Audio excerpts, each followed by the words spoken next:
Well said, sir. So listen, if you're a sports fan in Norfolk, and how could you not be with talent like this in that town? You've been watching our next recipient for more than 40 years. He's not a guy who's just out there giving you the scores. He gives you gifts from the heart, okay, raising millions for local charities. No one brings more to the WAVY sports desk than the Silver Circle's Bruce Rader.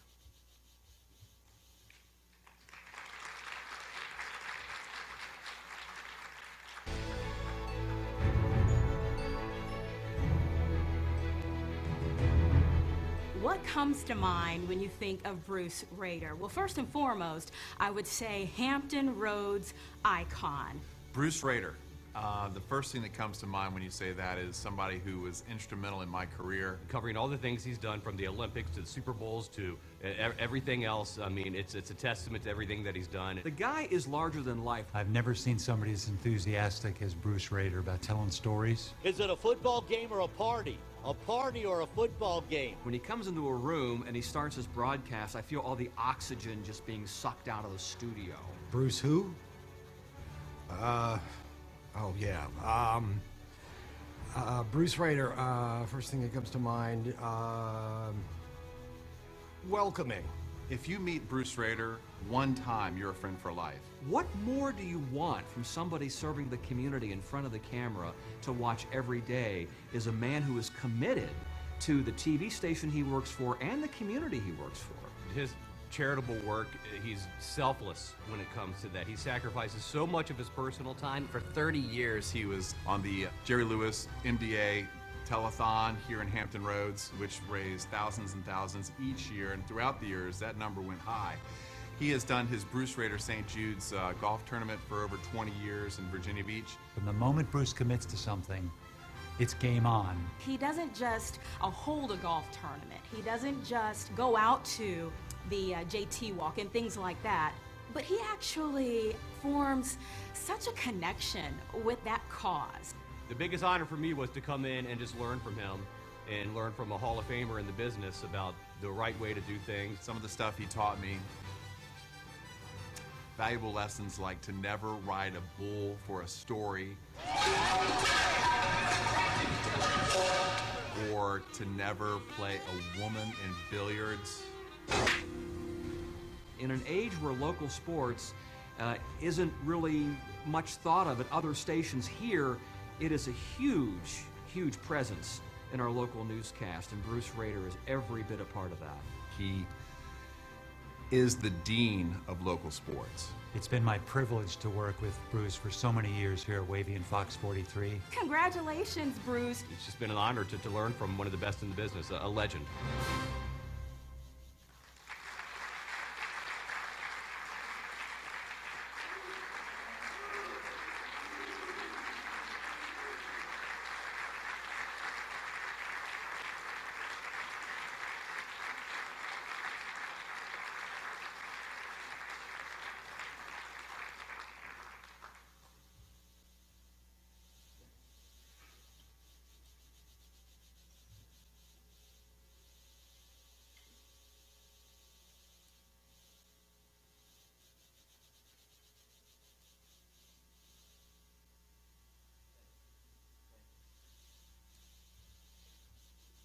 Never ride a bull for a story.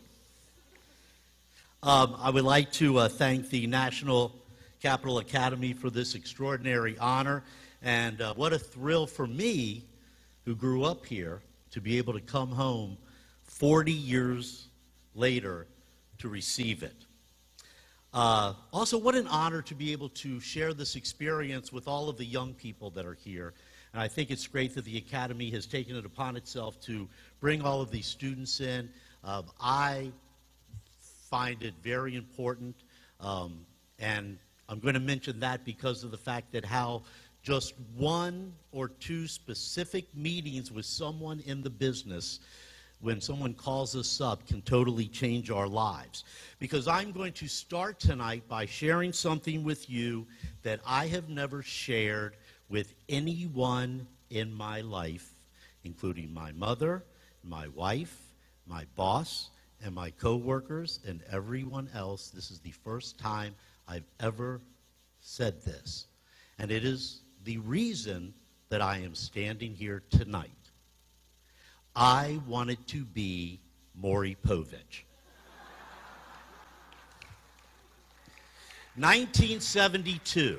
I had just graduated from Wheaton High School. I was writing high school sports for the Montgomery County Sentinel and the Washington Post, and I went to a wedding, and at the reception was Maury Povich. His dad was the sports editor of the Post. He had been a sportscaster on Channel 5, and he was hosting a show on Channel 5 called Panorama. Well, I talked to him, and he wanted to get rid of me, and he said, hey, kid, why don't you come down to the TV station sometime? I know that you're interested in TV, and I'll show you around. Of course, he was just saying that to get rid of me, but of course, I took him up on the offer. And I went down there, and I spent a day with Maury Povich at Channel 5, and I was hooked. Bright lights, excitement, beautiful people. I wanted to be on TV. I wanted to be Maury Povich. Well, Maury told me that day, I was 21 years old, as you saw, even when I was on TV when I started down in Norfolk. I had long hair, and Maury said that there was no chance in hell that any television station in Hampton Roads in Washington, D.C. was going to give me a job on TV. So he said, why don't you do what I did? He said, I started out on radio. He says, on radio, nobody can tell how old you are, and nobody can tell if you have long hair or not. So I got in the car that moment on Wisconsin Avenue. I drove down Wisconsin Avenue. I went to Rockville Pike, and I went to WINX Radio, AM. That was the radio station I listened to back in the 70s, and I got a meeting with Pierre Eaton, the general manager of the radio station. And I told him that I wanted to do a radio sports show, that I was covering sports for the Sentinel and the Washington Post, and a lot of people liked high school sports, and it was a top 40 station. So Mr. Eaton said, you know what, kid? You want to be on the radio? That's fine. But you got to go out and sell it. And so I went out and sold it. I got Pepsi Cola to sponsor my show for $50 a show. So I did a high school football show on WINX Radio, and I did another show called Terrapin Talk about University of Maryland sports. Well, with that on my resume, and with the help of the great Andy Ockershausen,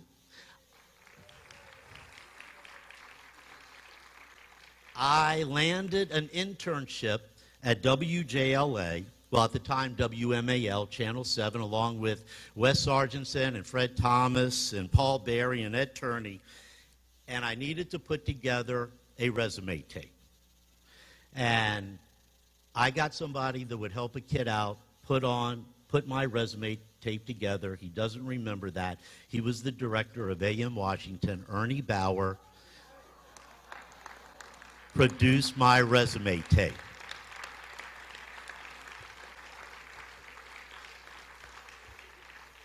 Paul and Holly Fine shot my intern project. They went on to win 9 national Emmys and a Peabody while working for 60 Minutes. And again, these were people just helping a kid out. Well, a few months later, I was offered a job in Norfolk, Virginia, $125 a week. Monday through Friday, I covered the news, and on the weekends, I covered sports. And it wasn't about the money. It wasn't about the hours. It was about looking into that camera every night and knowing that people were sitting in their living room, and they trusted you to give them their information. Well, I convinced my best friend from 2nd grade, Mike Springerth, to come down and join me in the wonderful world of TV. And he did then what he did when we were kids, and he said, you are absolutely crazy. I just graduated from Maryland, and I'm painting houses. Why in the world would I want to move to Norfolk and get into television? But, you know, he was my best friend, and he said, what the heck, you need the help. So he came down, and we were 20-something-year-olds, and we produced the best sports cast that they ever had in the state of Virginia. I was doing the sports Monday through Friday. Mike was doing the sports on the weekend until he left me to come home and work for Frank Herzog at WJLA, where he went on to win 3 Emmys. So every year, for 40 years, I have invited college students to come into my station and work that same internship, Mr. Andy, that I worked through back in 1974. And many of them did what I did. They left home, they went to smaller markets, they worked long hours for no money, and some have gone on to become great sports anchors. 2 of them right now are anchoring primetime shows on ESPN Sports Center. Jeff Myers, who's with me tonight, who was my intern when he was at Old Dominion University, has won, I guess, 3 Emmys, 4 Emmys on his own now. And we traveled together, covered the world, Olympics, Super Bowls, and now he runs our news department. So tonight, you students that are here with us tonight are getting a first-hand look at one of the greatest professions in the world. And it doesn't come easy. And you have to have passion. And you have to want it. And you have to sacrifice family time. And every one of us that are here knows exactly what I'm talking about. And that's the thing that'll bring that tear to your eye, all of those hours that you weren't with your family and all those times you've been on the road. And I thank my wife, Virginia, and my 2 sons, Reed and Alex, for here tonight. Thank you guys for putting up with what we all put up with in this crazy business. And my boss, Doug Davis, and his wife, Missy, and Doug is now the vice president of Next Star Television, and he travels all the time, but they came here to be with me tonight, and he proves every day how much loyalty is important and the loyalty of his employees, and he returns it with his loyalty. So thank you and all the other general managers and news directors who have taken your Saturday nights to be here to be with us on this night. It's not about the ratings, although I will say we do get great ratings. But it's about giving back to people and giving back to young people, and that's something that a lot of us have done. And for the rest of us, I hope that you do that if all of you get into the business. So after 20,000 sportscasts, this is one of the greatest honors that I will ever receive. I will never be Maury Povich, but as he did back in 1991, I am now a member of the Silver Circle. So thank you all very much.